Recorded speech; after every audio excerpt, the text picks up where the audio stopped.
guys, long time no video, but today I am excited to be back with a brand new series, and it's going to be a Get Fit and Healthy with me. And I'm really excited to do this because I've been wanting to do it for the longest time and I've been putting it off, and I'm really happy to finally be doing it.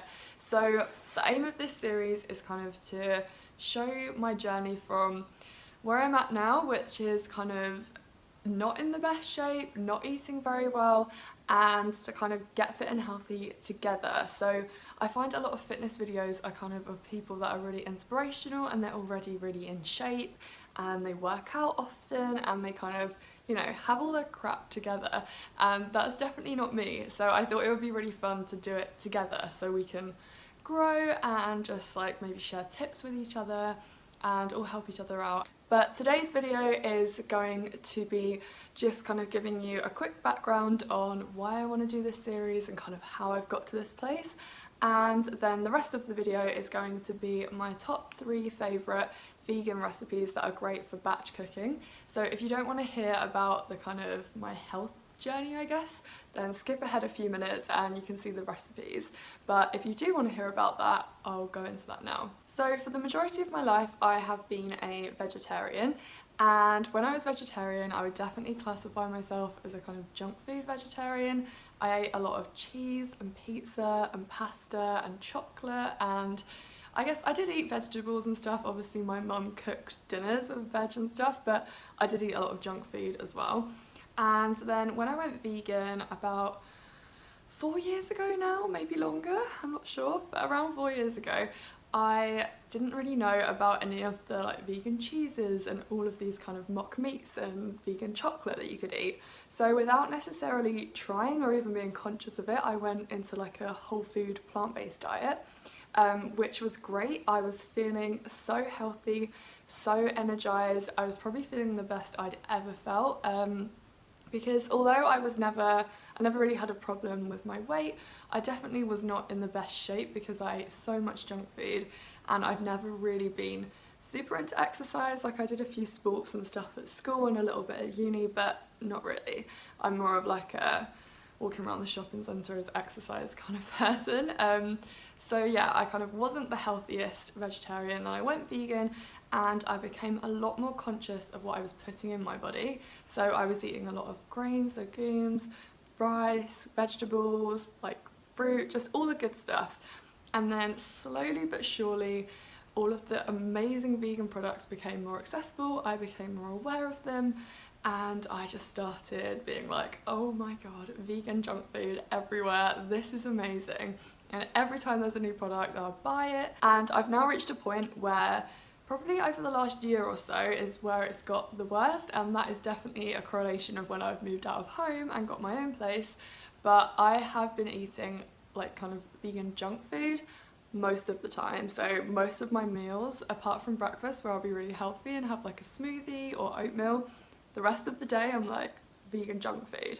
I saw a meme and it was like vegans be like smoothie for breakfast, all this stuff, and then by dinner you're having 10 burgers and like all this vegan chocolate, and that is me. So yeah, I've kind of been eating a lot more vegan junk food, and with that I've been feeling a lot more lethargic and just not feeling my best. Like I've been kind of not in good shape. I have gained quite a bit of weight.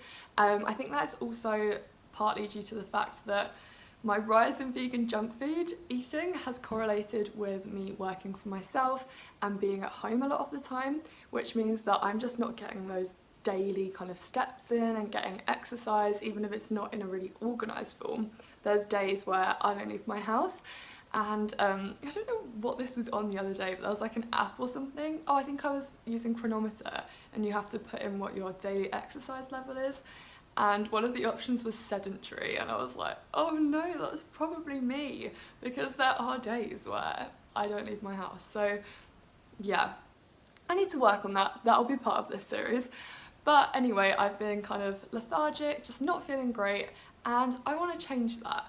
So I have joined a gym, which I'm really excited about. I'm not going to go super hardcore with the workouts, but I definitely want to just do like a couple of times a week, go on the treadmill and use the pool, and I've been doing that for about a month or so with my mum. So that's been really fun and has really helped me out. I also want to try and get my daily steps in.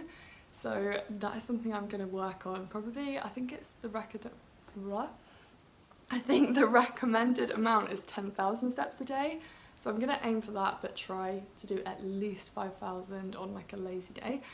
And the main thing I want to change is the way I eat. So I want to eat a lot more healthy, whole food, plant-based food.